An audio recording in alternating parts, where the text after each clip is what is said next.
What is up, people of the internet? It is me, Real American Politics, back in with a new video, and today, it is time we conduct another poll watch video, as Marquette Law School has just released a new poll from the great state of Wisconsin for both the gubernatorial and Senate race, and there is a shocker in this poll. Now, before we continue with today's video, I hope you enjoy these type of videos. If you do, smash a like button down below, subscribe, share with their friends, hit the little bell, and yes, of course, go follow that mysterious Twitter account in the description down below. And yeah, also join the channel. That is right, folks. For just 10 cents a day, you can join Real American Politics. I recommend you do it. Not that much. I know the economy is falling apart, but hey, 10 cents a day. It helps support daily content. Daily content. We enjoy the daily content, don't we, folks? So yeah, enough of the promotion, though. Let's get into it. So Marquette University just released a new poll. And, you know, with Marquette, they're better than other pollsters in the state of Wisconsin. But that's not saying much. They are still heavily oversampling Democratic voters. I mean, people are going to say, oh, well, they had Scott Walker winning in 2018.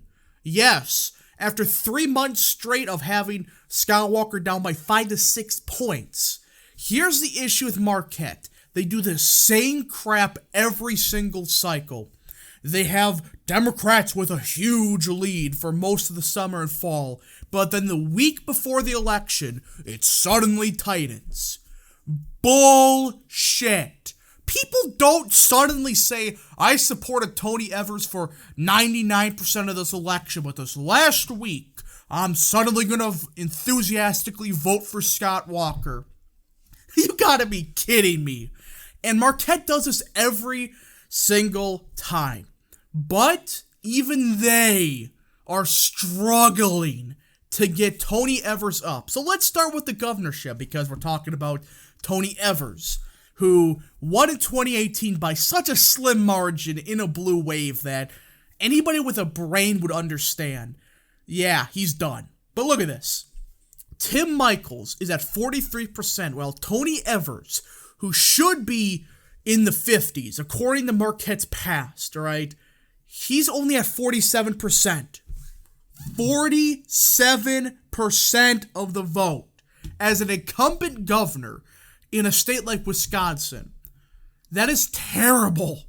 Like, that is atrocious. When Marquette can't even get Tony Evers above 50%, and they're claiming the race tightened. No, it didn't. No, it didn't. You're just realizing your samples are starting to even go against Democrats. Even though your samples should be heavily Democrat, it's actually, trending Republican. It's not because, the student loan forgiveness suddenly made people vote Republican. Sure, that's a part of it. We'll get to that in a little bit. But this idea that it's suddenly tightened by like 5 points for the Senate race, we'll get to that. It's egregious. But here's the best part. You look at the leans. Tim Michels is at 44% of the lean vote. And the third party candidate, who I'm not going to try to pronounce because good luck. Point is, she dropped out and endorsed Tim Michels and Ron Johnson. And this is a problem I have with this poll right away. Why do they keep her on the ballot? Why do they keep her in the poll when they knew she dropped out? She dropped out a couple days before they even started this poll. Look at this. September 6th is when this poll started to be conducted, all right? Was in the field. She dropped out like September 4th. How did you not take her out in time? It's just one of those things that really make me think, oh yeah, they purposely did that to make Tim Michels' number look even worse. But point is, she endorsed Michels, and there's evidence to show a lot of her support would go to Michels. Now, the Senate race. This is what stunned me. They admit Ron Johnson is currently winning this race. Think about it. They have Ron Johnson winning this race by 2 points. One of the biggest overperforming Senate candidates in the country. You talk about overperformers, he's the biggest one. Remember, 2016, he's going to lose by 6 points the week before the election. He won the race by 3. this is the thing about Ron Johnson. If he's winning a poll now, when they're supposed to be, him being down by 8 points, he's going to win this race fairly easily. And again, this is a massive shift from the last poll. Now, there is some questions about, why that happened. All right, why did Ron Johnson suddenly surge? And they're claiming it's, the student loan forgiveness stuff, which, to a lesser extent, I could understand, all right? Maybe. This shifts the race by a couple points. Maybe. But what I think it is, truly, they actually got a decent sample of the state. Not the best, but they still got a better sample of the state than they did last time, all right? I mean, look here, yes, there's some argument to be said that Ron Johnson surged because of student loan, to a lesser extent. Not all of it. I think what happened was, they actually sampled the state kind of decently. I mean, you go down to by region. This is decent. This is a fairly decent sample of the state of Wisconsin. Now, like we'll get to in a little bit, there's still some major problems with this poll. But they didn't really screw up the regions at all. And the demographics, except up here, we'll get to that in a second, look roughly correct. Now, there are still some major problems with this poll that make me really think Tony Evers and Mandela Barnes, they're both going to get crushed. Tim Michael's going to win the governorship easily. Ron Johnson may win by 10 points. So let's look at it, all right? Let's look at what I'm talking about. So, the region part is very important. All right, so is the education. A state like Wisconsin, for pulling the state from what I've seen, these two are the best indicators to see if a poll is good or not, if it's undersampling Republicans, etc. Well, I did my research. I made a whole spreadsheet dedicated to the regions of Wisconsin the past couple of cycles. So, let's get into it, all right? Let me explain this. So, the Marquette poll decided, okay, we're going to have regions by TV markets, like the Milwaukee market, the Madison market, the Green Bay market, and the rest of Wisconsin. And you look at this trend here. They got the regions, I would say, pretty much correct. I mean, 40% from the Milwaukee area, understandable. Madison area, 18%, understandable. Again, this is the TV market. That's not just Madison. It includes places like Sauk County. It's the Madison TV market. Green Bay, Appleton, reasonable. Rest of Wisconsin, reasonable. And I even went so far as to show you how the regions have voted since 2016. And this is a key. Look at the Senate race in 2016. Ron Johnson won the Milwaukee region by around 6 points. He won the Green Bay area by 21, the rest of Wisconsin by roughly 10. The Madison area, he lost by 29.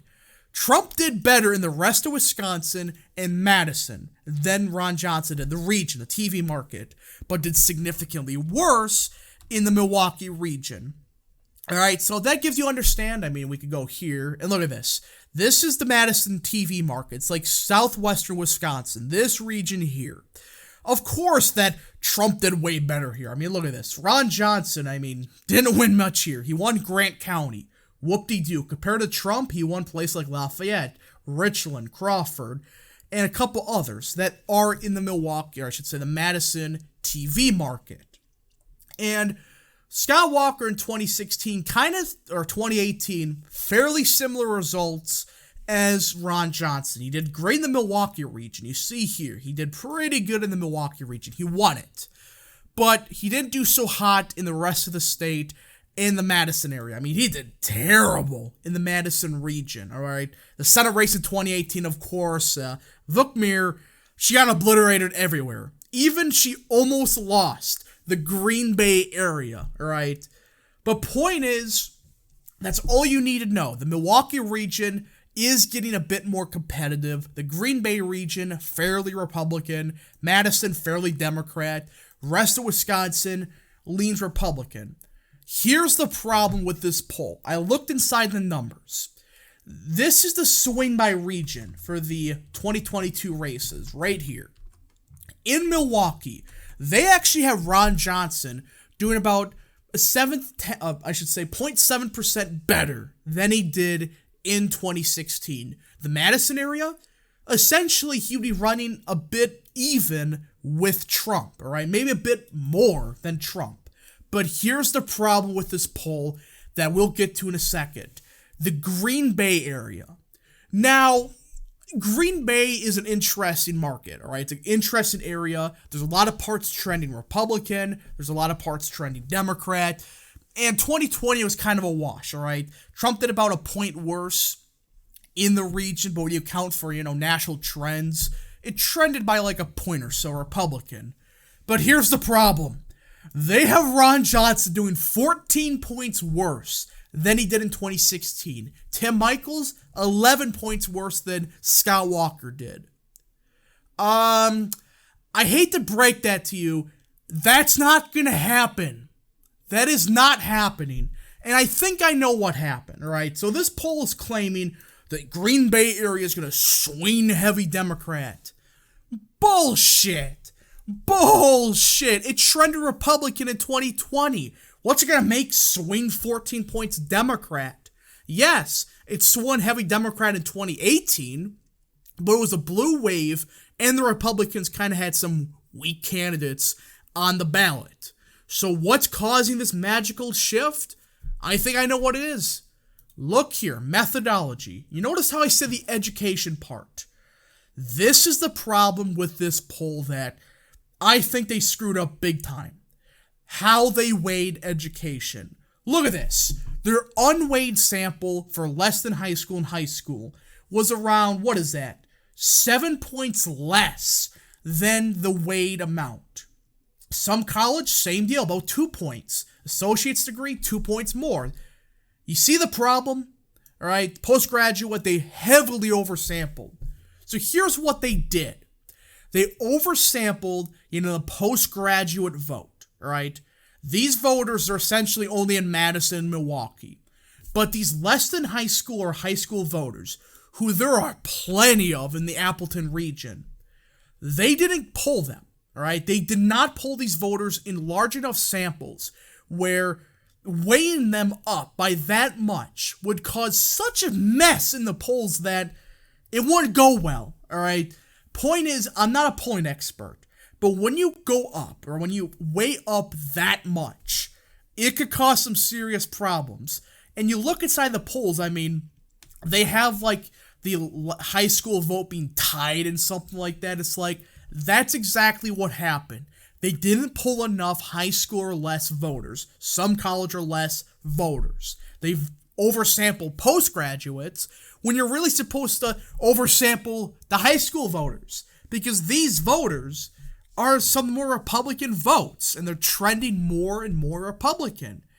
It's not a good sample when you only poll 9 less than high school voters and 167 high school voters, which is nothing in this poll. So there are some serious problems with this poll when it comes to education. And it would explain some of the results. You go to the crosstabs here. This is where it gets a bit, ridiculous.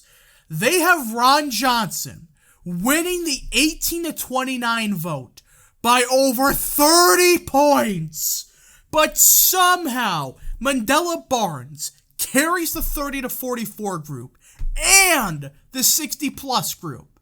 And look at this. By education, he wins every group but loses some college and Bachelor's Plus? You see the problem with this poll. They heavily oversampled postgraduate voters, and by the looks of it, they screwed up the weighing somehow.